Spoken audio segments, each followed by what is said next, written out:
Remember, it's live on Twitter, Katie. Okay. There we go, we're live. And we are live. The MMA UK Late Show with me, Katie Hunter, my fabulous co-host, Peter Knox.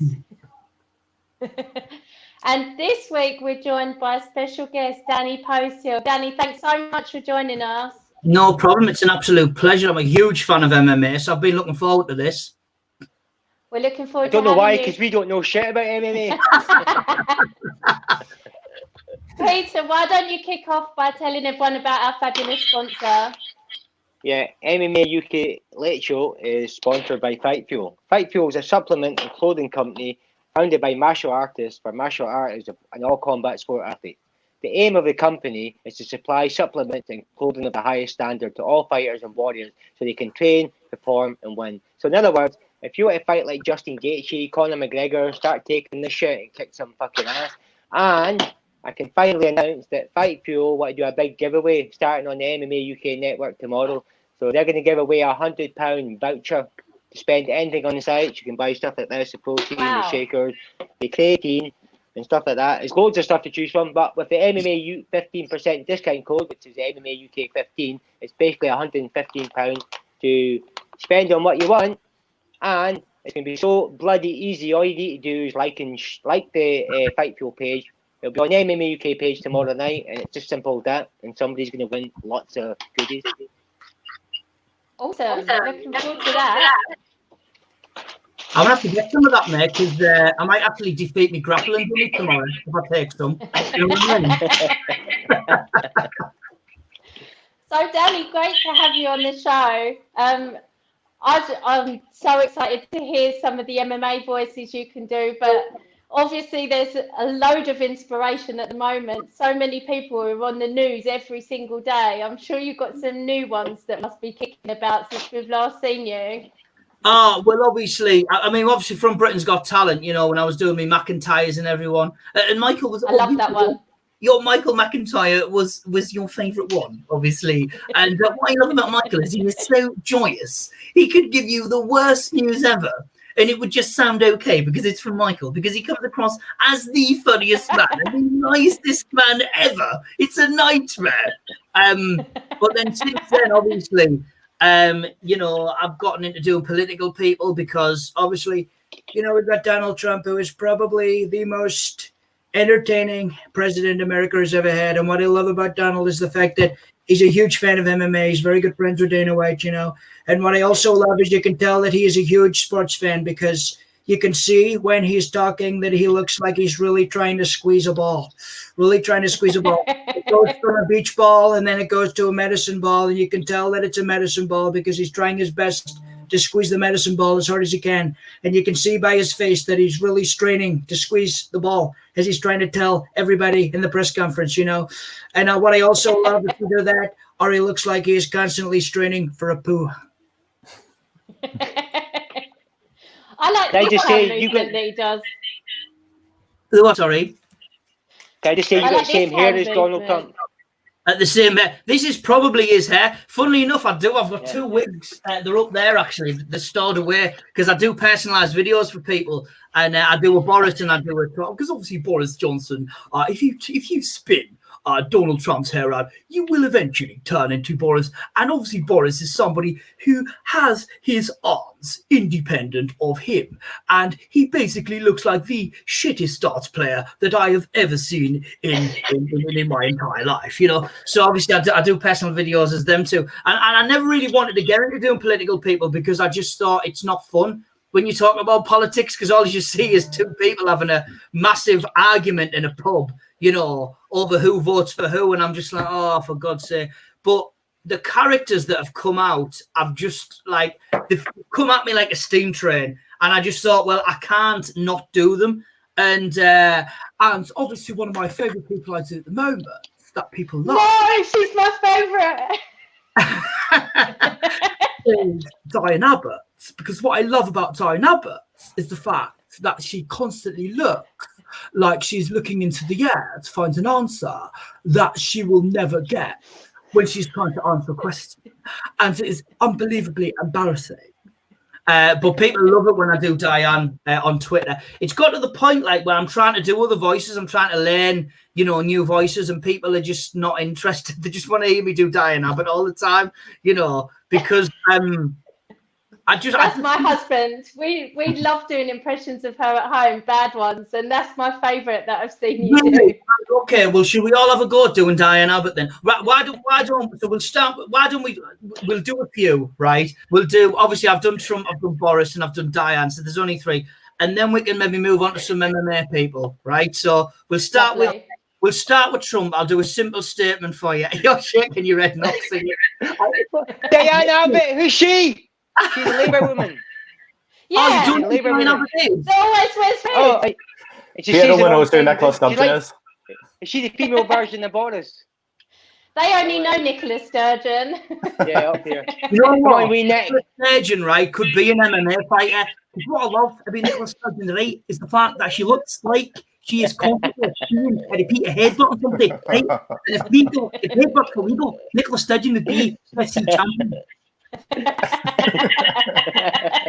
Yeah, put Nicola Sturgeon in the early UFCs. You know when Mark Coleman was doing them from the Mount? You know what I mean? Nicola Sturgeon doesn't stand, she'd smash it, you know. So we'll start with Trump then. Yeah. So I'll give you a simple statement that says Trump, and then we've all got to do it right. Are you ready? Do you know we need to build a wall? That's a simple thing to say as Donald Trump, right? Or shall I make it shorter to make it easier for you? I know I've what we'll actually do. got a Donald Trump statement about a wall as well. So. Have you? Brilliant, Yeah, right? yeah. So, right, well, let's see. And so, do you want to go first, Katie? Me? Okay. I'm not doing the impressions. He's keen as mustard, isn't he? He wants to get in there. This is the Peter Knox show. We should rename this the Peter Knox show. Frankie, I'm so sorry. I forgot I know, that you you're didn't. with us, and You I didn't didn't introduce me, introduce you. forgot I about thought you were in the background. Nah, I'm involved in Everybody, it. Frankie Anderson's in the house. Thanks, Katie. 7 minutes too late. But to be honest, I was chatting with Frankie at the beginning of the show, and when I'm chatting to people, I just don't think anything of it once you're live. So I just, you know what I mean? You just chat to people, with it, you know. Aye. No, I'm not doing any impressions. I'm too busy controlling this. So. All right, okay. And I'm going to pop up any. That's fine. And a wee quick. Mason said he loves you already, Danny. Oh, that's lovely. Thank you, Mason. Lovely to receive lovely compliments from you, pal. Also, before I kick on, can I just give a shout out to Close Combat Arena Gym in Hartlepool and John Dawson's gym, because obviously they're having a hard time at the minute because of the lockdown and everything, so nobody can train there. But John just works so hard to keep the gym going, and he's just an amazing person. And he's trained me when I was a kid, and there was times where I didn't have any money, and he used to let me train for nothing. So the man's a legend. So I just give John Dawson a good shout out. Do you know what I mean? Oh, yeah. Big shout Well done, out John. to him. Keep up, John. Keep up. Yeah. Anyway, let's get on with the Trump.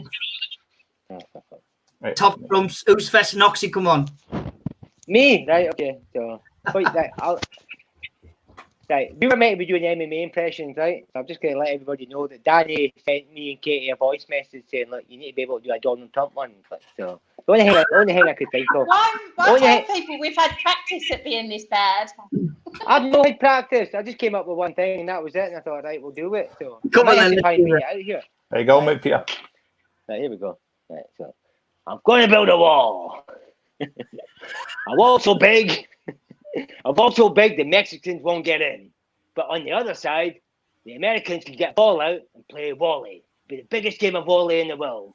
So big, so big, that it'll be in the Guinness Book of World Records. And that's why I will make America great again. That's all I can think of. Do you know, I got to say that was a good impression, by the way, Noxie. Really fantastic. You know, Wally was always my favorite game when I was a child. You know, we used to play it in New York. It was so great.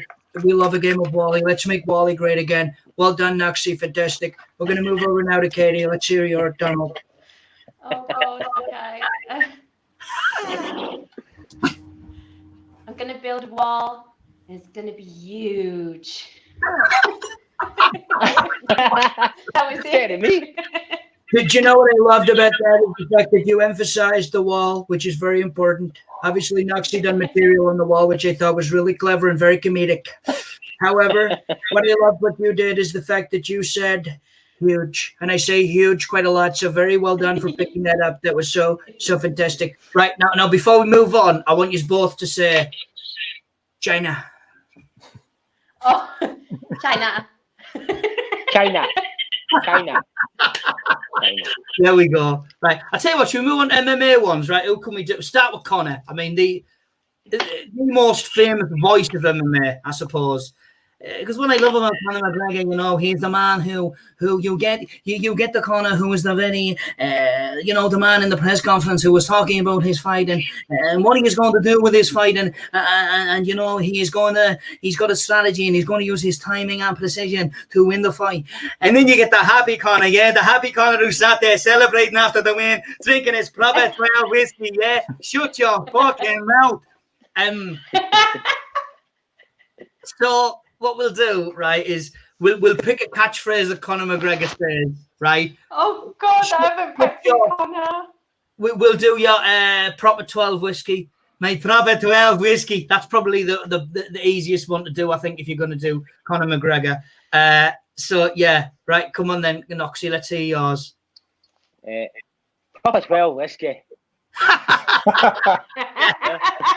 Do you know what I loved about that is, right, mate, if you're going to say it's fucking whiskey, right, it's got to be Scottish whiskey. No one That was really Scottish, Peter. You're fucking Irish whiskey. Go, Katie. Can you do it for me again first, Danny? Sorry.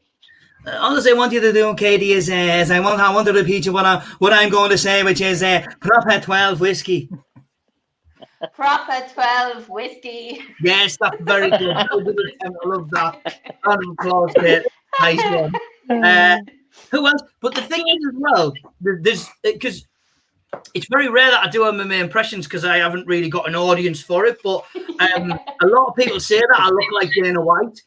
So I just thought, well, I wasn't sure if that was a compliment or not, so I haven't said it, but I was thinking it. Yeah, well, I mean, I would like to think that it's Dana White who's been to Slimming World. Do you know what I mean? Exactly.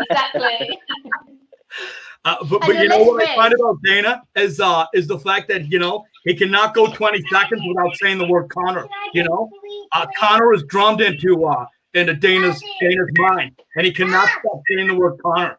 So yeah, if you're gonna do Dana, your mouth even goes the same shape as him. Sorry. Your mouth even goes the same shape as him.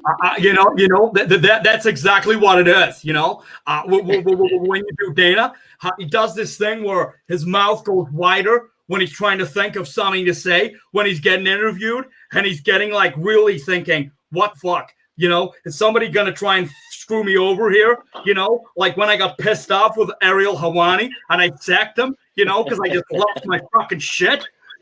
You know.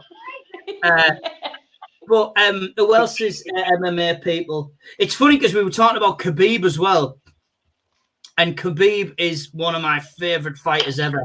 The beauty of what Khabib does, right, is, I mean, you know yourself, if you train with wrestlers, right, it gets to the end of the lesson and you're grappling with them and you're just like, oh, mate, will you just fuck off? Because their cardio is just so incredible. You're like, oh, listen, I'm trying to last the session here and I'm just sick of fucking double underhooking you and it not succeeding because you just keep driving me into the wall and taking me down, you know. And that's just what Khabib does.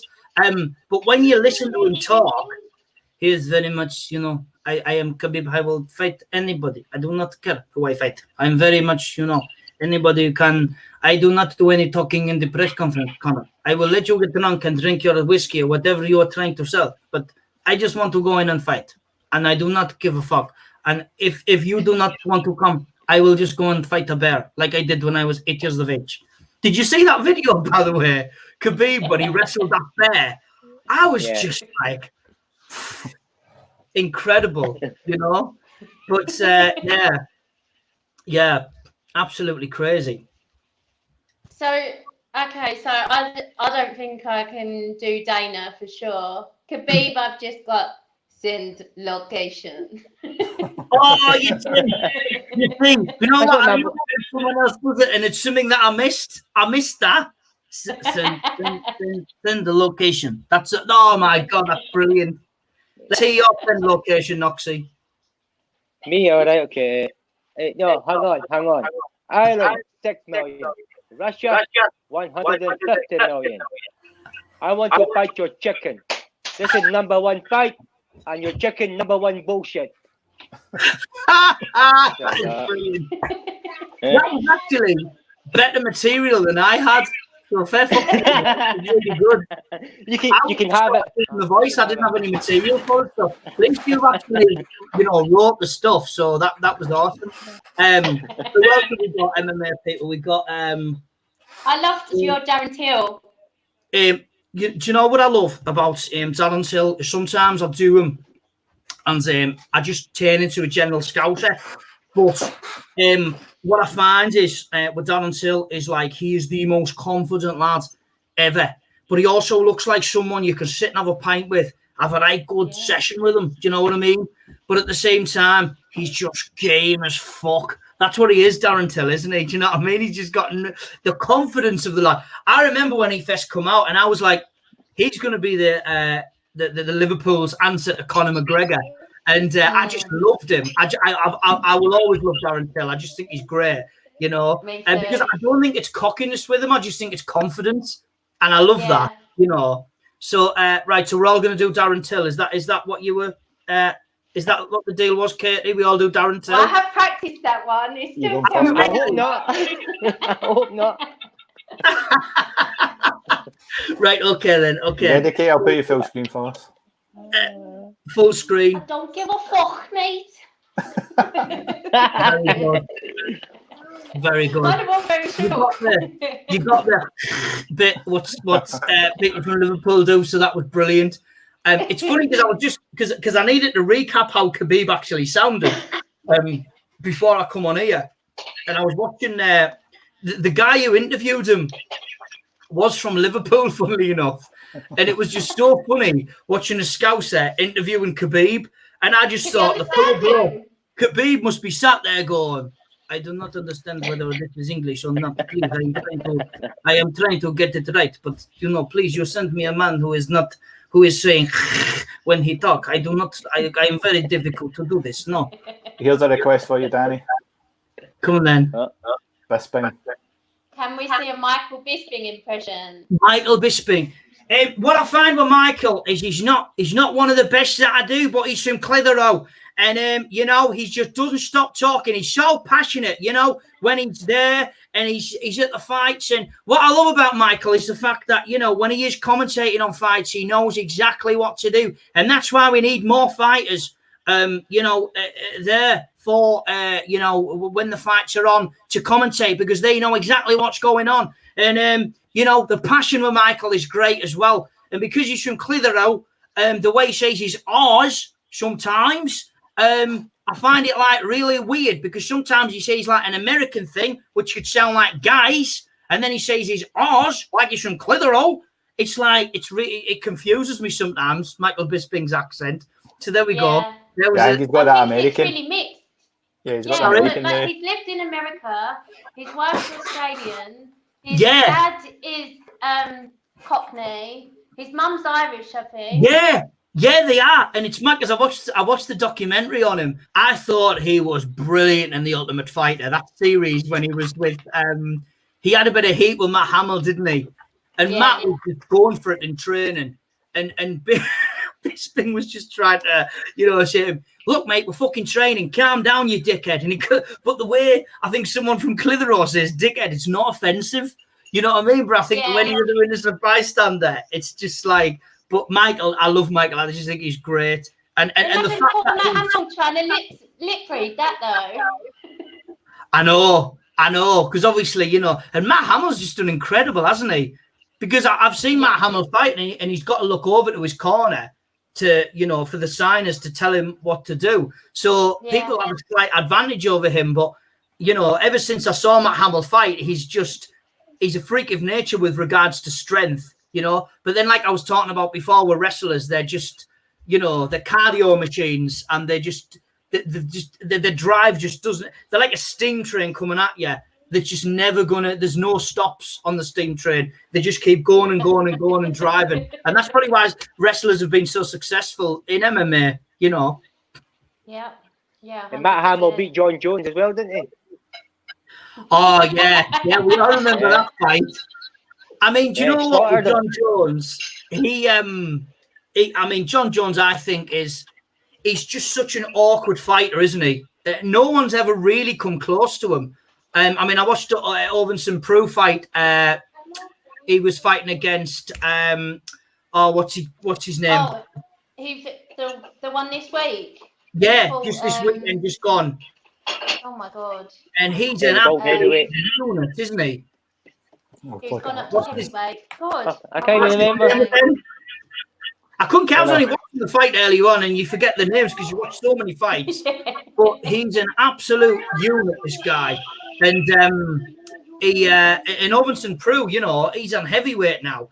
He's fighting heavyweight, but I found him a bit slower than when he was light heavyweight. Because I mean, when he fought John Jones, him and the guy from Alexander Gustafsson, you know, when they probably give John Jones the best fight. But apart from that, he's just so awkward. I mean, obviously, we all know John Jones was a fantastic Ben Rothwell. Yes, thanks, Mason. Big Ben, and we should remember that from Bruce Buffer's announcements. Do you know what I mean? Big Ben Rothwell. You know. Do you know what I reckon I could do a... Sorry, go on. I reckon I could do a John Jones impression. Oh God. Go for it then, Pierre. Oh, Christ, go on then. Hey, pussy, you still there? Picogram. You know what? It's so sad what's happened to that man. But I tell you why that's happened to him, mate. I think, this is my opinion, is because I think the man's a genius. Because the same happened to Paul Gascoigne. The same happened to a lot of sports people. Maradona. And a lot of these people who are geniuses at what they do. I mean, John Jones, I'd never seen a fighter fight like him. He was awkward. No one could do anything with him. And, I mean, when he does them spinning elbows into a takedown, into something, and you're going, fuck hell, where did that come from? I mean, you know, this is not the standard jiu-jitsu that you would be doing. It's not the standard kickboxer. It's like he sort of made his own moves up sometimes, you know. And I feel like people are getting closer to him at the moment. They are. He's had the Santos fight and the Reyes fight. I feel like he's getting closer to everybody. But when I watched that one, the Reyes one, that was very close. I mean, I'd hate to be the judges for that one.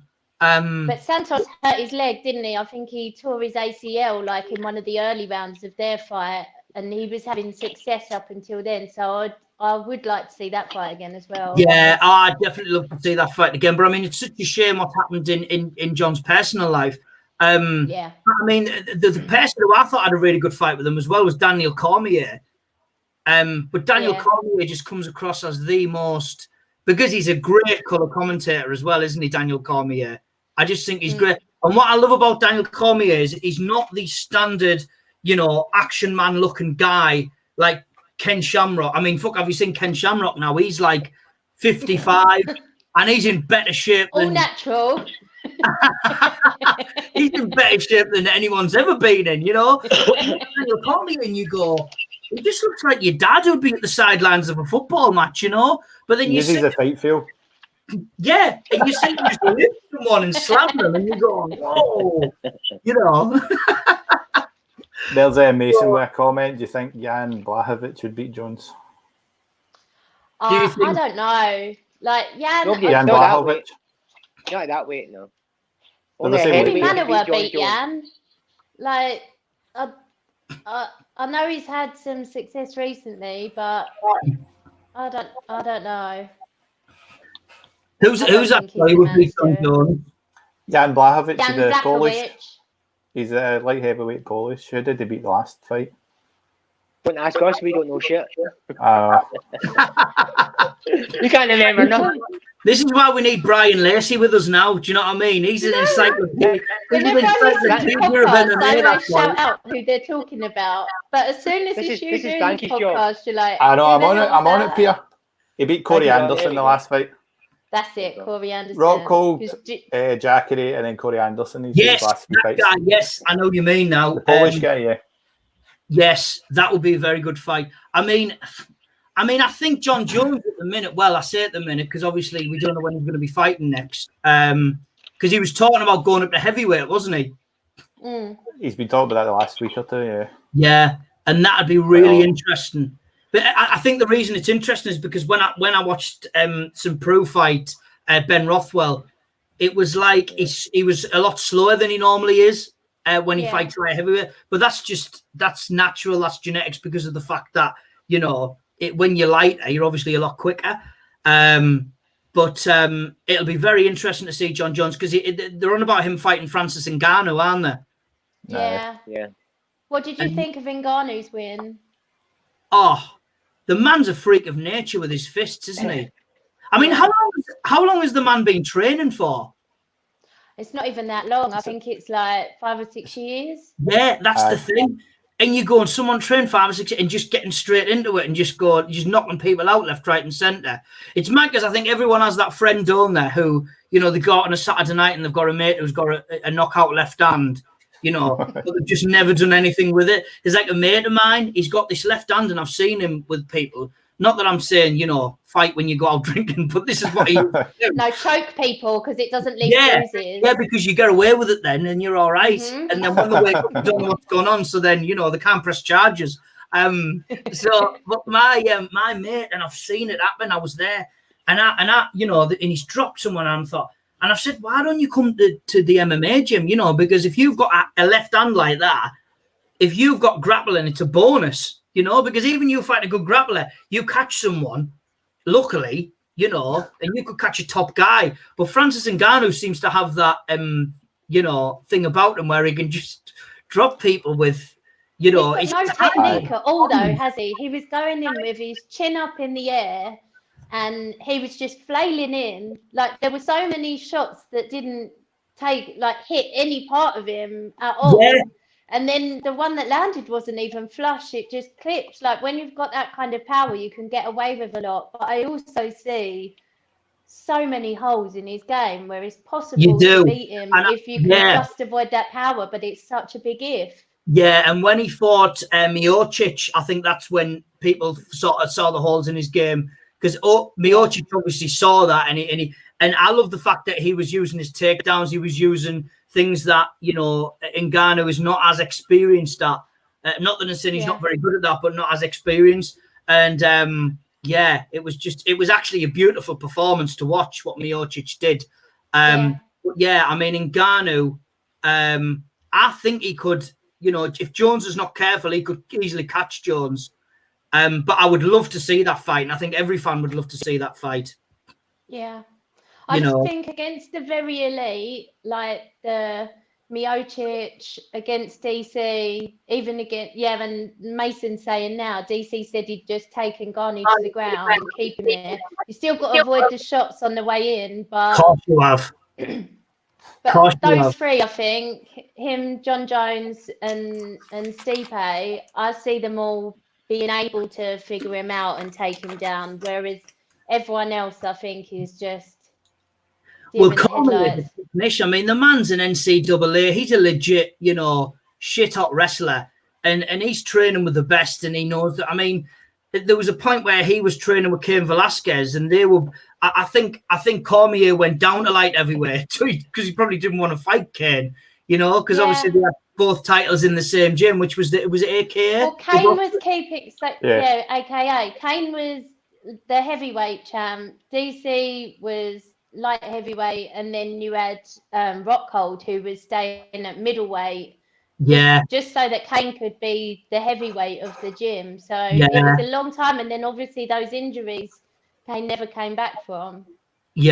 I mean, that was just a gym of champions, wasn't it? You'd think if I want to actually succeed at this, it would literally, I would just either go there or get personal tuition from Greg Jackson, because obviously, with him training. But then I think Greg Jackson, when he was training John Jones, he must have just thought, this is a piece of piss for me. Because if you look at John Jones, his whole family are athletes, aren't there? And they are, I think it comes to genetics with them as well. Because I mean, what is his brothers? The NFL. They're football players, NFL Yeah. football players. NFL American Haven't football they popped for steroids as They well? were drug cheats as well. His Yeah. brother tested as well. I feel that NFL. Do you know what's really interesting, right? Because if you go back to the days of Pride and you see these absolute monsters walk into the ring, and you think to yourself, surely they can't have had drug testing in Pride. Because I mean, It's you know, okay when everyone's on the same playing field, though, isn't it? It's when you've got USADA keeping most people clean, and then there's somebody off and out on steroids. You know what's interesting as well?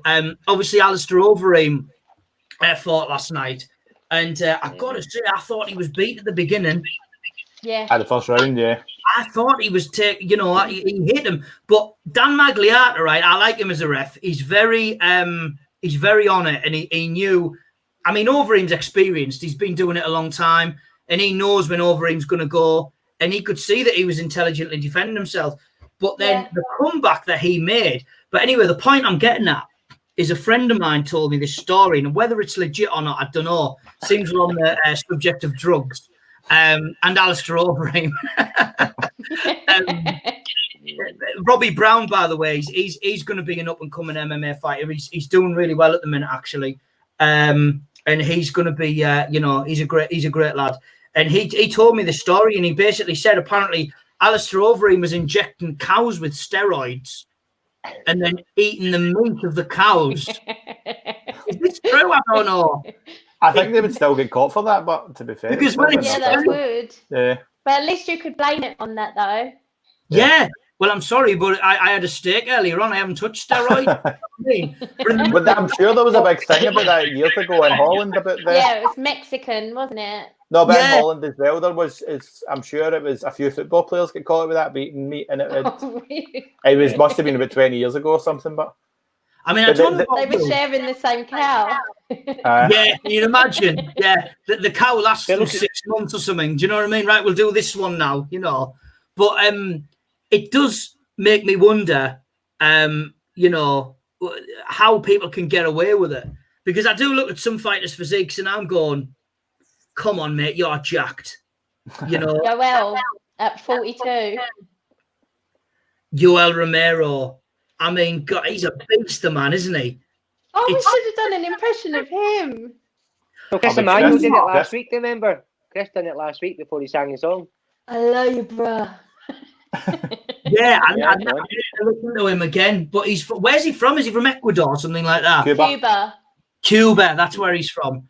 But I mean, the man's a machine, and it makes you wonder. You think, because obviously you Sada are going through all these. I mean, I remember listening to an interview with Ken Shamrock, and he basically said, "Sorry, Ken Shamrock is like my hero, by the way, if you're wondering." And I watched him like UFC from when he was in UFC 1, and then obviously I watched all these punk races, and because when I first got into MMA, I was sat watching this documentary, and it was Tonight with Trevor McDonald. Remember that?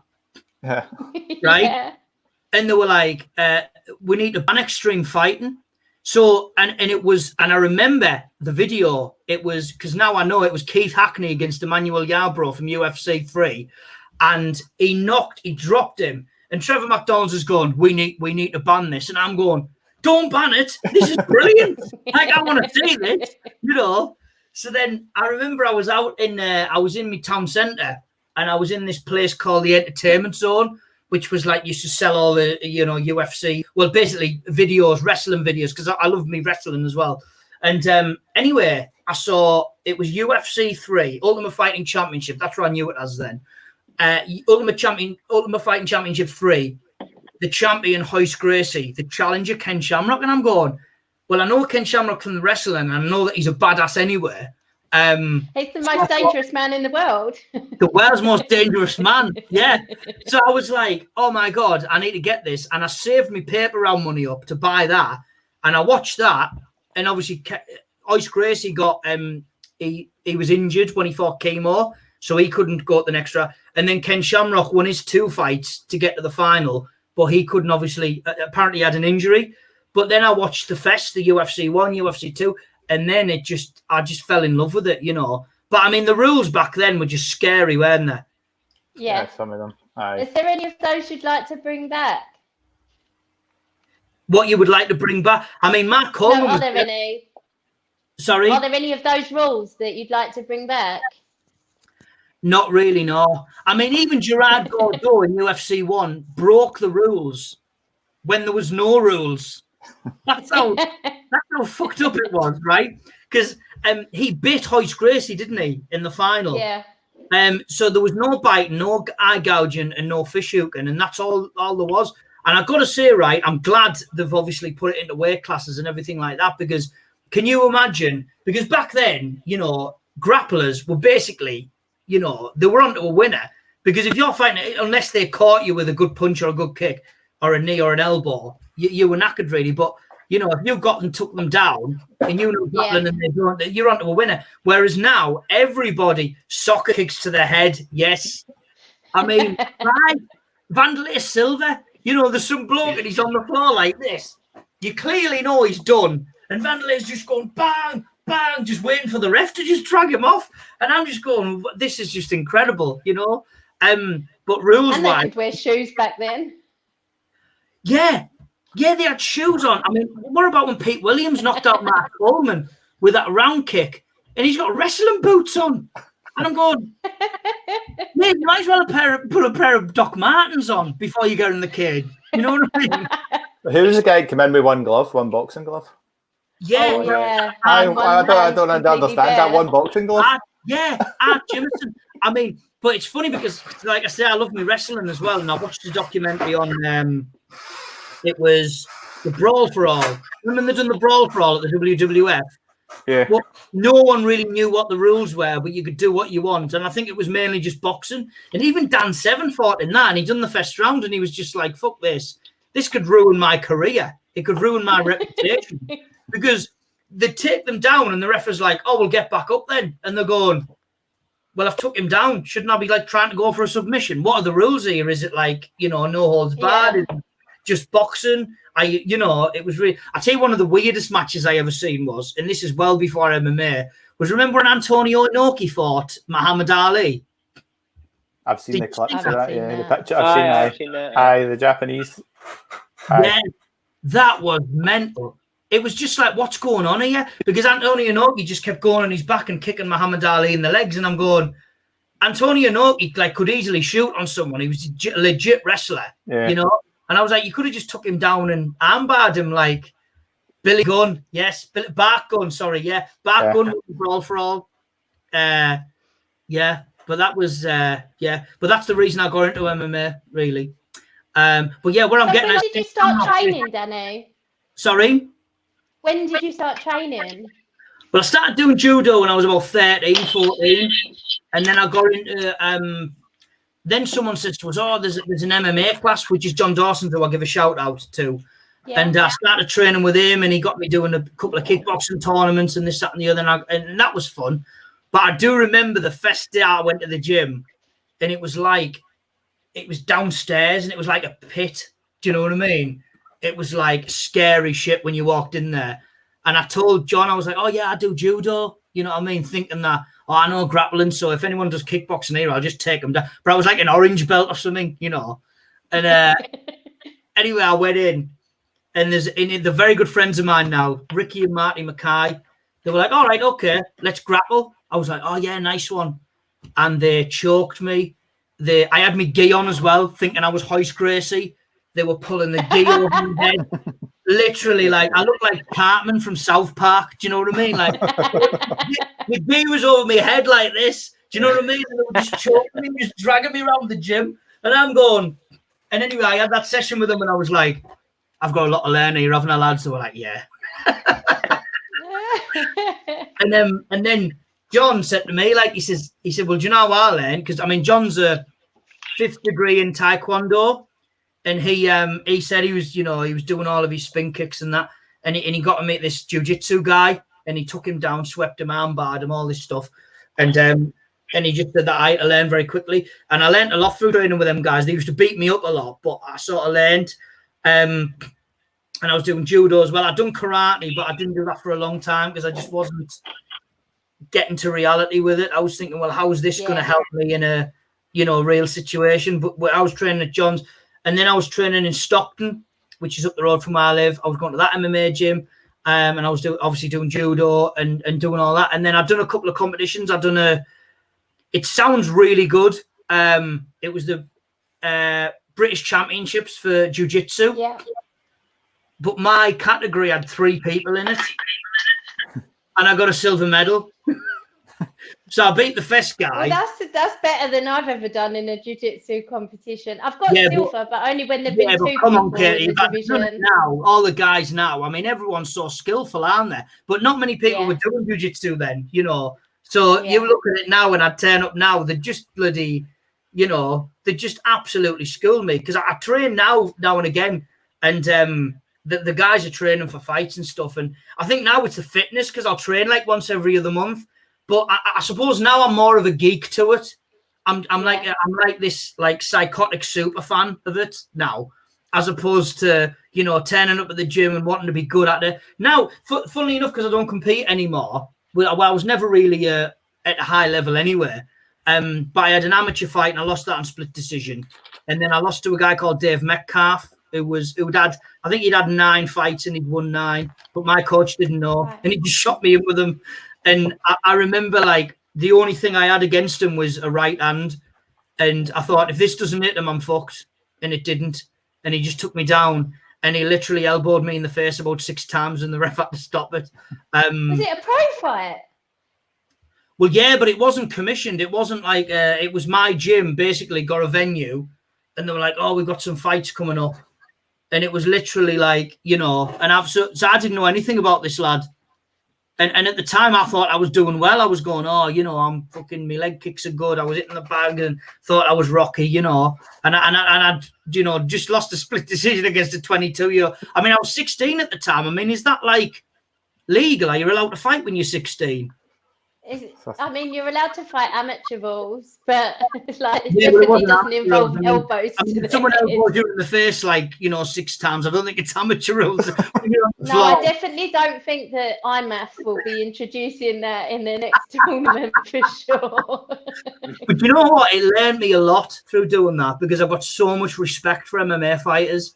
I just think they are the best athletes in the world. Not only are they just well conditioned, but they're just, you know, they're skillful, the fitness.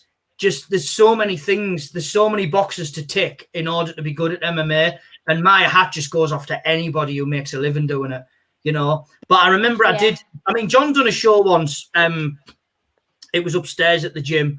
And I fought this lad. I was 15, actually. And it was the best of 3 submissions. I mean, how long ago was, you know, I mean, that was Pancrase. They used to do that on Pancrase, didn't they? Yeah. It was and do you know what I loved about Pancrase as well? Is if you held the ropes, you could get out of a submission, which I thought was But I done there anyway. And one of the submissions I won by was a neck crank. And obviously that's not allowed now. You know, there's so many rules in it now.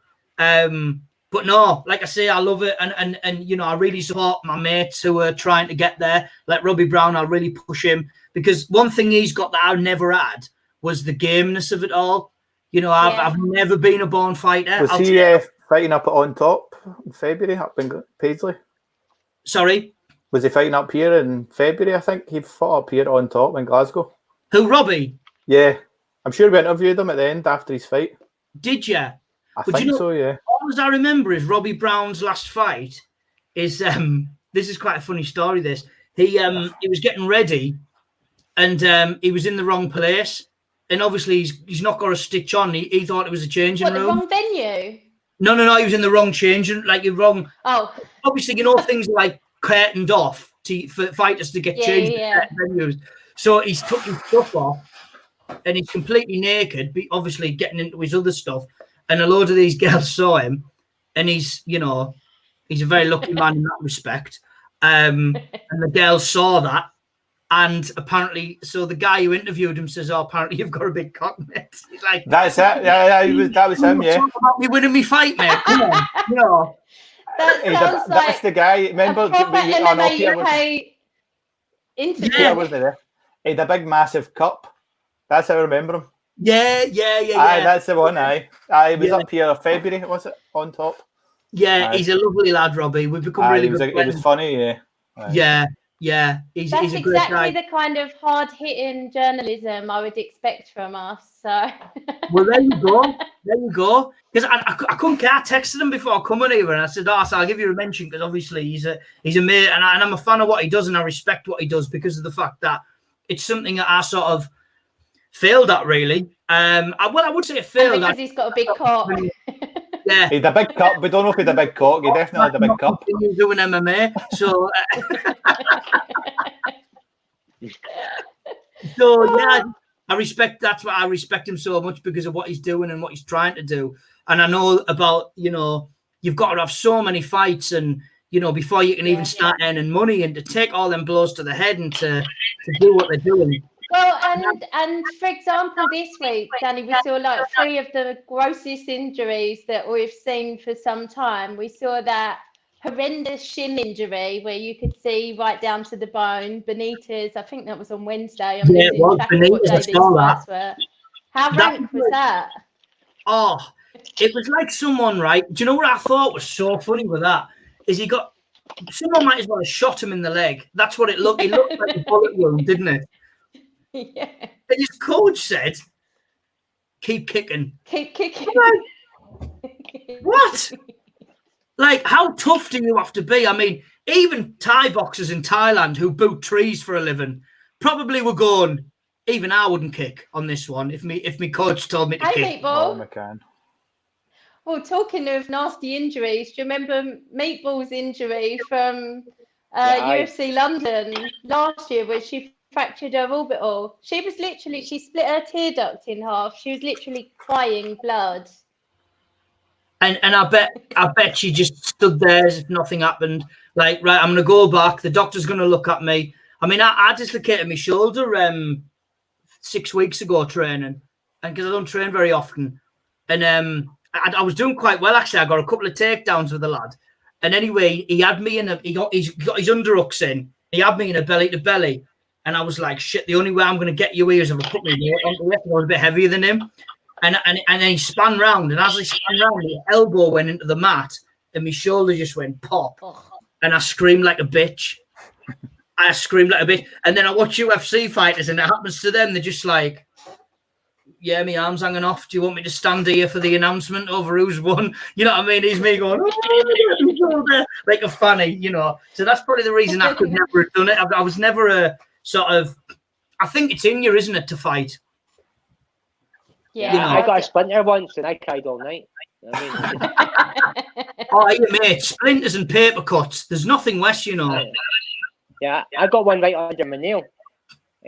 Danny, did you say you were trained in a place called Stockton or something? Is that what you said earlier on? No. I used to train in Stockton with a guy called, he was just known as Bram, the guy, when I used to train there. And he was a bouncer, but he was, he used to, I tell you, he used to train with him, Speedy Elliott. I don't know whether you know him. I trained with him a couple of times. He was a really nice guy. He had good jiu-jitsu. And his son was shit hot. His son was about 11. And his son used to roll with guys, But my main gym I train at is Close Combat Arena in Hartlepool when I can. So why do you ask Stockton? Hartlepool where you're from, Danny? I think Peter was trying to lead you into something there. Oh, sorry. No, Stay after tenants, Peter. After tenants, Peter. Okay. You've ruined it now. Yeah, man. Talking remind me of Nate Diaz, right? So, like, fuck that. You can see Peter looking at his notes. Peter's got his notes there and he's looking at him trying to read this out. Yeah, he used to fuck me up, man. I used to train with Nate Diaz. Fuck it! I love that. That's brilliant. Peter, show us that again. We'll get it on the full screen. Show us your glove. Yeah. I only got one finger. I got splintered in another 4. Need to get amputated. Yeah. Nate Diaz is just, you got to love the Diaz brothers, haven't you? Like, when you talk about, they're just legends. And not only that, right? You just see them going towards fighters and they're throwing punches and you're going, they look like they don't really have any effect. But I mean, when they get hit with them, I can when you know, if you get hit with one of them, I can imagine it was very painful. But they just make it look so simple, don't they, when they use their punches, you know? And he's like, and then you hear him talk after fights, and he's just like, I'm a threat, motherfucker. Like, you know, if someone try to fuck me up, I fuck you up, man. Like, I'm a stock and shit. I'll just fuck you up and stock and slap, you know? And like my brother, like me and my brother fought all our lives and shit. So Connor, you've worked hard, fucking, you've earned everything I've worked hard for, motherfucker. So, you know, like, fucking shut your fucking mouth, mate, yeah? Shut your fucking mouth. Get a bit of my brother's mouth with me. We'll fight in a fucking bar, yeah? I'll fight you fucking anywhere, motherfucker. But yeah. Nate is great. I just love him. Do you know what I met, actually? I met Anthony Pettis when I was in New York. Yeah. And I was like an excited child. I was like a proper excited kid. I remember it was at the Hard Rock Cafe, and I'm having a drink with my missus, and he's walked in, and I went, I'm sure that's Anthony Pettis. And Amy's going, well, go and talk to him then. Like, my missus is from Essex. Well, go and talk to him then. I went. I thought that was an impression of me. Where are you from, Katie? Essex. Whereabouts in Essex? I'm in Billericay. Billericay. Well, my in-laws live in Southminster, which is about 20 minutes from you. Not far at all. But they were brought up in Dagenham. So, that's where my husband's from. Yeah, so she can fight, basically. That's all I'm saying. Like, I got told you don't say the third syllable, like the second syllable in Dagenham is Dagenham. Dagenham. Oh yeah. Sorry. Yeah, but my missus, you know, she's from Dagenham, but her family live in Southminster now. But yeah, it's I was living there with her for a bit, actually, and all as I can say is I'm sort of glad I knew a few MMA moves just in case when I was going to the shop late at night, you know. But no, Southminster's really nice, and obviously Billericay's lovely.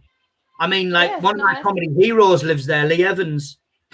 Does he? I didn't know he lived here. Yeah, it's because my my father-in-law, well, he's not my father-in-law yet because we're not officially married yet. He like was. Love you too, Anthony.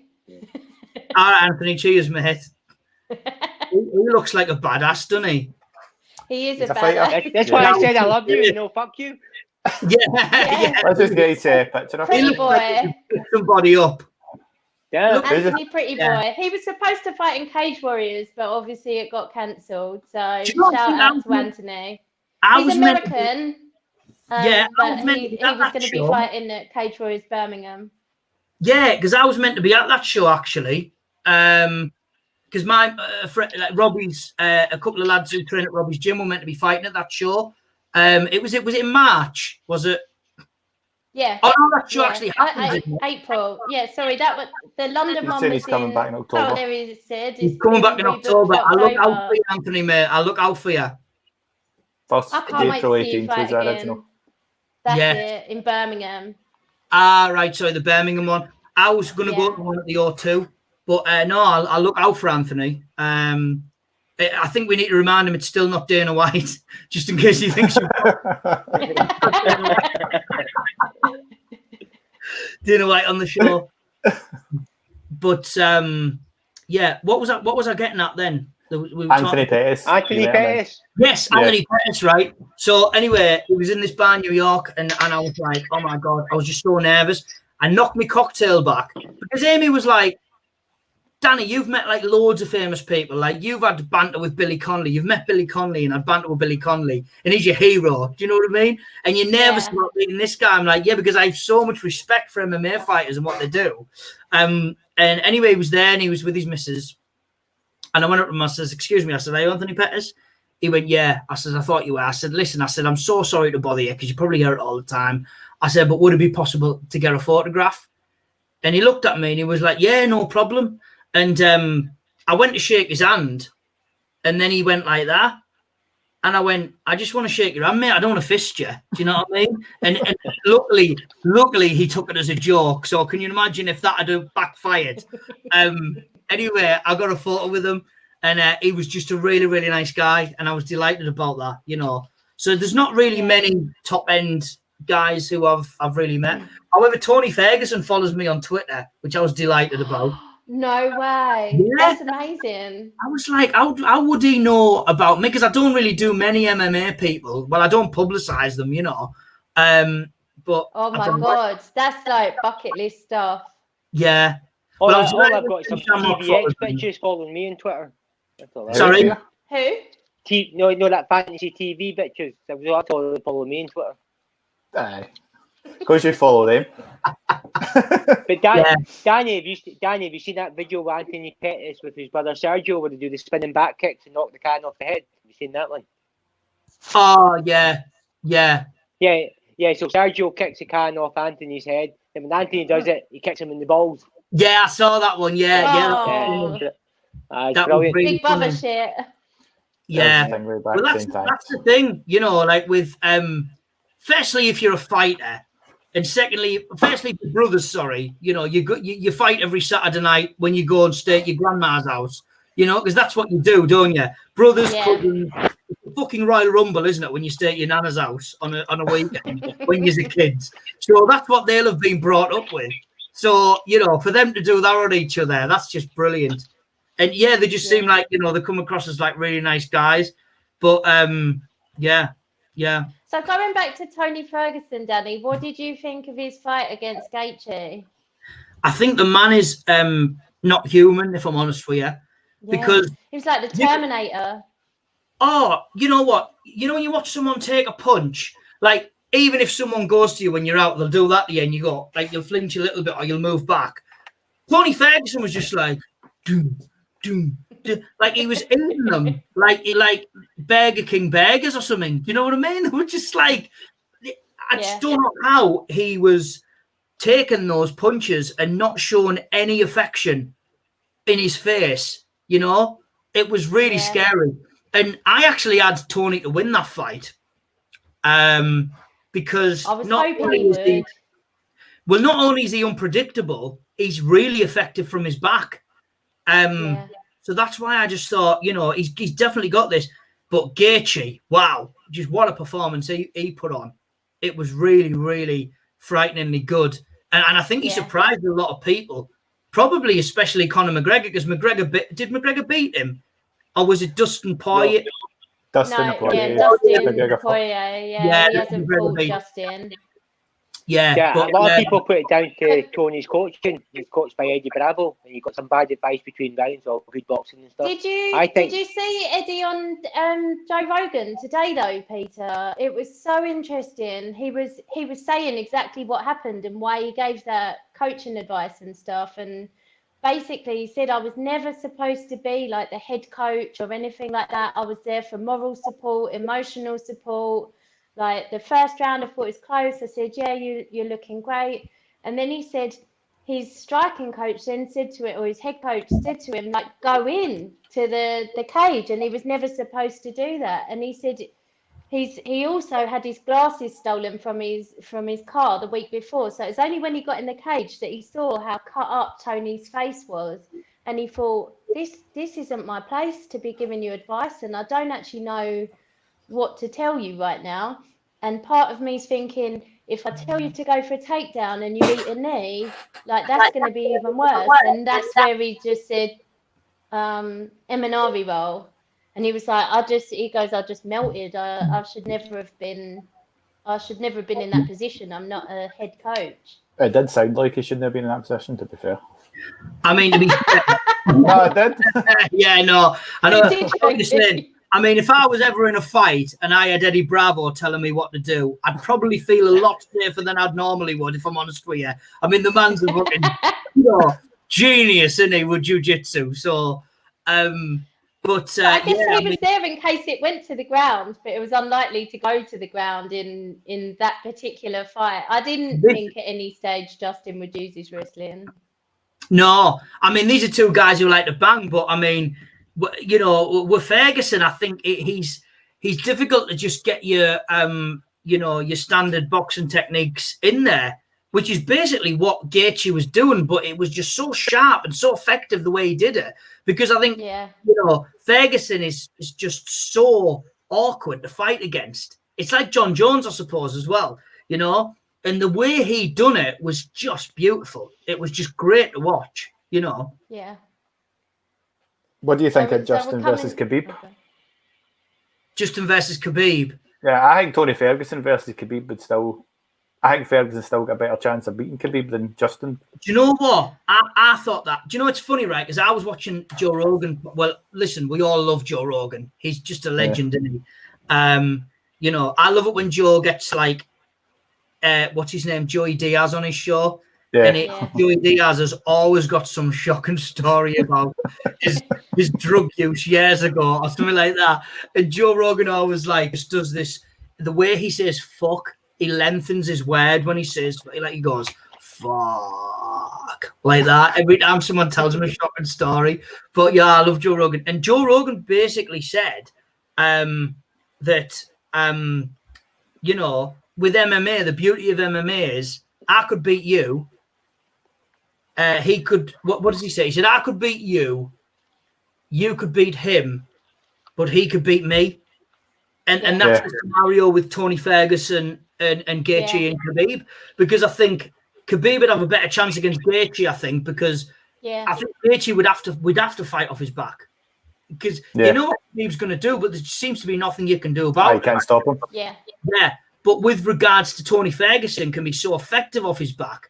I mean, I reckon he would probably cut Khabib with a few cutting elbows, because he's a guy who can fight really well from his back. So I think, you're right what you're saying. I definitely think Ferguson would have a better chance against Khabib than what Gaethje would.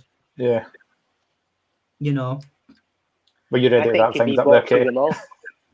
Sorry? I think Khabib just walks through them all. I used to think what you said before. I thought Khabib beats Conor beats Tony, and Tony beats Khabib, just a vicious circle. But that's last fight, I just think Khabib... I just think Khabib walks through a lot of them. I think he does. He's just a freak of nature, man. Yeah. I think somebody's gonna lose it at some point. Somebody's gonna come through, but I just can't see anybody. That's the thing before that happens. Do you know why? Somebody will beat him. You saw it with Matt Hughes, didn't you? Matt Hughes was just walking through everyone. He was a wrestler. He was lifting people up. He was slamming them. And then all of a sudden, I mean, it was at the beating. I think, Matt Serra got him, didn't he? He got him with a choke. GSP? The GSP. Performance did not impress me. Yeah. Very good. I'm better. Michael, you are intoxicated. Oh yeah, that was the Michael Bisping press conference that he said. Yeah, that was great. But speaking of stoppages and all that stuff, and I mean the Smith fight with what's his name? Teixeira. Yeah, Teixeira. Glover Teixeira. Yeah, I mean, how do you pronounce his name? Is it Teixeira or Teixeira? Teixeira, I think. Teixeira. Yeah. I mean, I thought Smith had him at the beginning. Yeah. He was picking him off like he was fighting an amateur. He was just not. And I was going, I've never seen Teixeira in this position where he's, you could see he was really struggling to find his reach, wasn't he? And then he was, like you said in the interview after, he was using his head movements and everything like that. And eventually, he got in. I mean, them uppercuts were just brutal, weren't they? Yeah, absolutely brutal. Well, and then my teeth. yeah. He said that at the end of the fourth round, didn't he? He said that. Yeah. He said that his teeth falling out, and then the commentators were kind of hinting maybe the corner should have stopped it, but. Well, that was the debate, wasn't it? A few fights in the last week where arguably the corner could have or should have thrown in the towel. And that was another thing they were talking to Eddie Bravo about should they have thrown in the towel for Tony?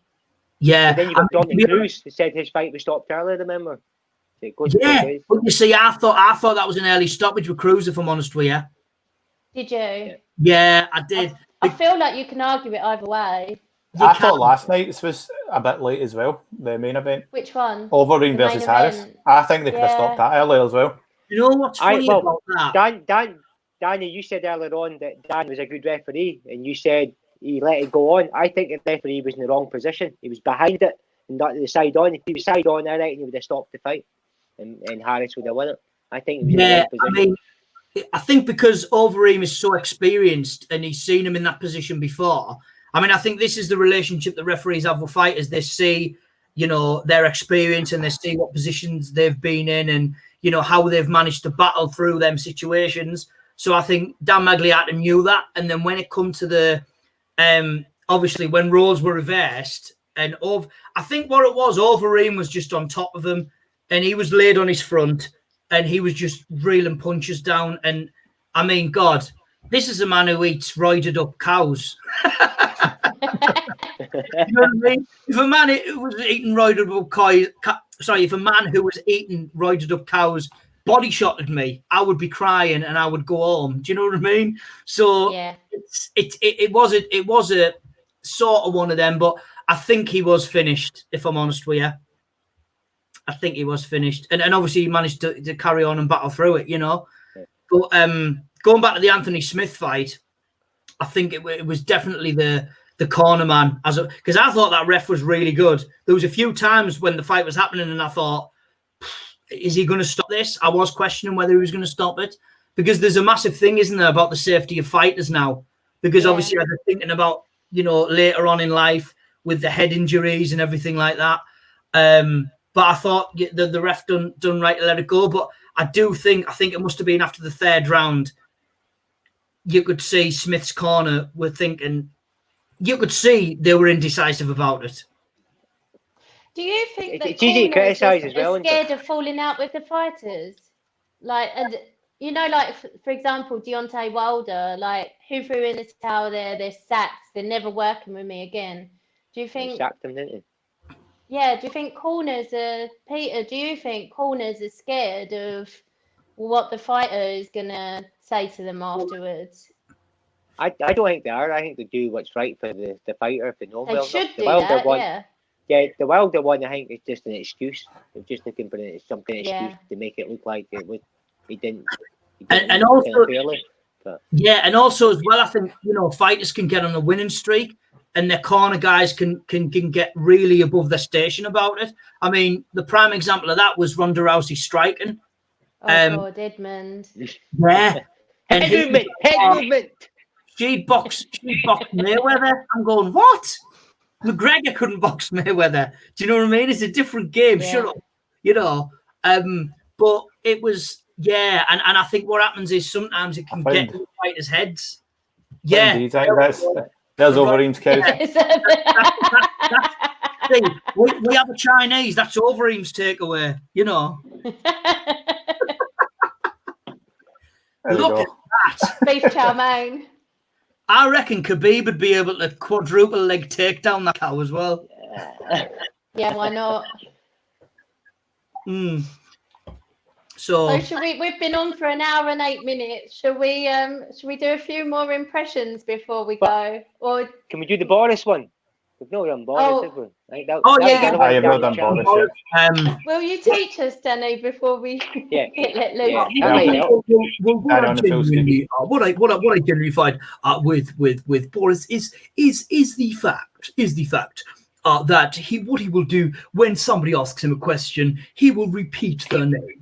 So, for example, if we were in a press conference right now and Noxie asked me a question, what he would say before he answered the question would be, well, thank you so much for your question, Noxie. So I think that is the hook to get into Boris, and this is what we can do in order for you to do the impression of Boris. So if we can say thank you so much for that question, Noxie, that is the word that we are going to say when you're going to do the impression. So off you go. Who's going first? Thank you. You go first. Go on. Yeah. Thank you, Danny. Yeah. Bolton Tory will cause your wife to have bigger breasts. Yes. Bigger boobs. And increase your chances of owning a BMW M3. Yes. And of course, you've always been known as a Tory voting cunt. Oh, one more thing.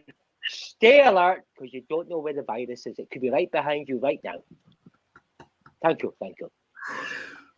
That was brilliant, I mate. love that every accent you do is pure Scottish. I don't know.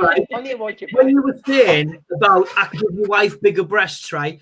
I've just got visions now of Rishi Sunak coming on telly tomorrow going, because I've given self-employed people so much money, I am now going to make sure that every single person's wife in the country is going to have breast implants. You will love me even more.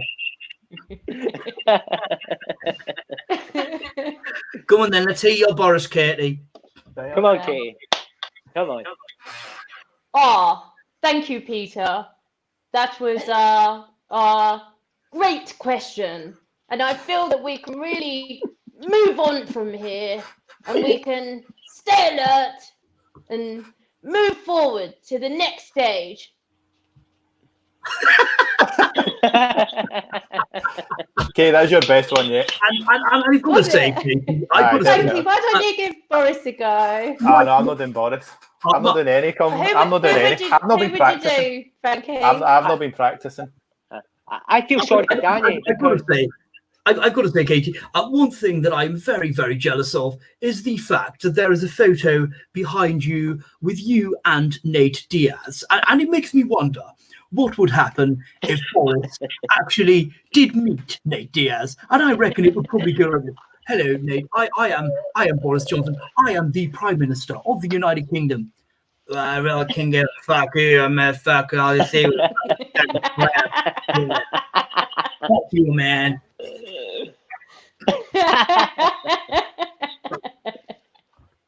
I actually feel sorry for Amazing. Danny, because Danny's dedicated his whole life to his craft, and me, Katie's mastered it in 2 hours. I know. Yeah, I'm sure he's really fearful. Like MMA fighters are jealous of Francis Ngannou because of his heavy hands, and he's just winning all these fights. You know what I mean? I'm jealous of you two and your expertise of impressions. Natural talent. I had something prepared for you two earlier, so wait to see this. What is it? Oh, okay. This will be a surprise for Kate and Peter. Oh, gosh. Can you see it? What the fuck is that? That's that bitch, Carol Baskin. You don't have to wait for that. You don't fucking Baskin, the fucking Tiger bitch. King, baby. That's what I wanted Danny to do. The Joe Exotic. Right. I done a sketch on him. I done a sketch on. Basically, what it was, right? Conor McGregor rings up Joe Exotic when he's in jail, right? And he's like, Hello, Joe. It's Conor McGregor. I'm just ringing up because I'm trying to start off my own fighting championships, and it's called the I couldn't remember the name of but anyway, basically the sketch was he rings him up and says that he wants him to fight Carol Baskin. I'll definitely fight Carol Baskin, fucking bitch. well, the problem is though, Joe. The problem is because of the budget is quite tight, and we got to sell tickets and we got to fight in prison. You know, I think what's going to happen is Carol has got to take all of the fucking money, if that's okay with you. Manny, Carol Baskin, taking enough money. Carol Baskin's a fucking bitch, Connor. But what's going to happen though? What's going to happen though is the fact that. You know, because of USADA ruling, we've got to get those involved in prison MMA, and we've got to make Carol Baskin have a sex change in order for the fight to happen. And then after the fight, they also need to have another sex change. How does that sound? But it'll be great PR for you, yeah? Fuck you, Connor, you're a fucking piece of shit. And then he just puts the phone down. I mean, that would be great when you just having Conor McGregor and... I don't think Mandy knew it was going on there. No, she probably didn't. Sorry, Mandy. Yeah, Mandy. right, man. You need to watch Tiger King. Yeah, if you watch Tiger King, yeah. Mandy's like one of those people who follows me. He's just coming to the UFC, but he's come from prison or something, you know. Tiger King is fucked up, isn't it? Got to see that picture. Oh, he's brilliant. That's what it was about, Mandy. Yeah, it's about, if you didn't understand what I was doing there, impressions wise, you need to watch an episode called Tiger King. It is so funny though. Like, if you didn't know who I was doing then, you'd be thinking, "Is this guy on drugs or something?" You know what I mean? Like, what's he doing? I think that was what Mandy was thinking there. Probably. Yeah. Like, why have you got some like weird smackhead coming on your show, just doing random voices I've never heard before? So, Danny, John who Jones, else do you want to give weird shout-outs to before we go? Nothing much really. I just want to say, first of all, thank you so much for I think this podcast is fantastic, you know, and it brings the MMA community together. Obviously, it's going through a very difficult time at the minute. And thank you so much for having me on, because I'm a huge fan. And yeah, like I say, catch me on you know, Facebook, Danny Posthill Impressionist. You know, follow me Twitter page at Posthill Danny. I'm also on Instagram as well. I don't really use Instagram as much, because I'm a bit like sort of old school. I'm just like more of a Facebook, Twitter guy, you know. I mean, I've give TikTok a go, but it's just not for me. If I'm honest with you, I'm just. Well, You you're don't like doing TikTok, the do you, Danny? voices. The people don't are like never lip TikTok, do you? syncing the voices. Yeah, it annoys me a little bit, because I see people getting loads of views by miming to someone, and I'm going, "You're doing everything I've worked hard for, motherfucker." You know what I mean? Yeah, fuck you, TikTok. Go Yeah, fuck you, I TikTok. turned into Nate Diaz when I see them videos, you know. But no, listen, I tell you what, they are skillfully done. Some of them are very skillfully done, but I just, it's just not really for me. But like I say, I love Facebook, Twitter. That's where you can mainly catch me on, and Instagram occasionally. And I'm doing bits You've and not pieces. got a YouTube channel?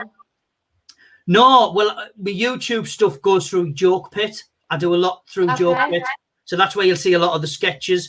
And that's where I've done the Conor McGregor calling up Joe Exotic regarding the, you know, the fight with Carol Baskin that he was going to. And at the end, sorry, I forgot to mention that at the end of the phone call, Conor puts the phone down. He's like, "Holy fucking shit. How the hell am I going to make more fucking money than Dana White?" You know, because I think you will eventually, you know.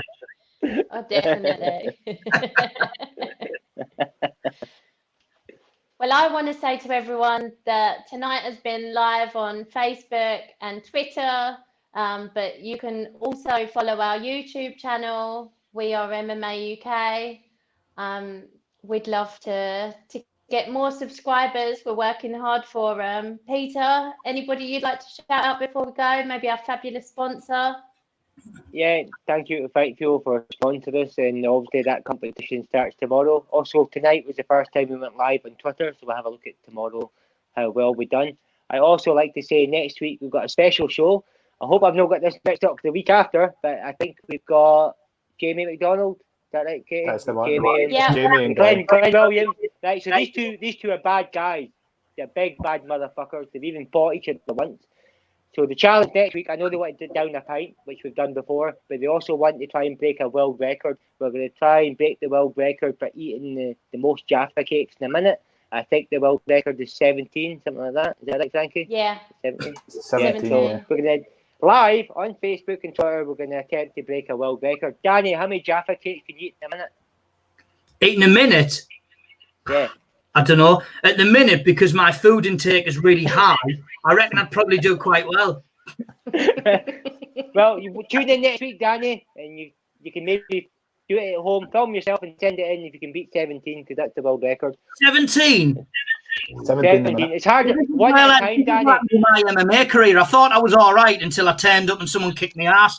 This is going to be the same with the Jaffa Cake Challenge. I was like, oh, yeah, I'm doing that. Do you know what I mean? Then you're telling me 17. I'm like, fuck that. No way.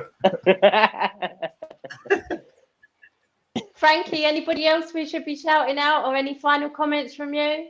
Just follow us on Facebook, Instagram, YouTube channel. Instagram, MMA UK _Insta. There we go. That's us. us. Yeah, I forgot the Instagram. Sorry, Kate. Amazing. Yeah. Right, we're signing off. Yeah, Yeah. Danny. Thank you very much. Let's sign off as Diane Abbott.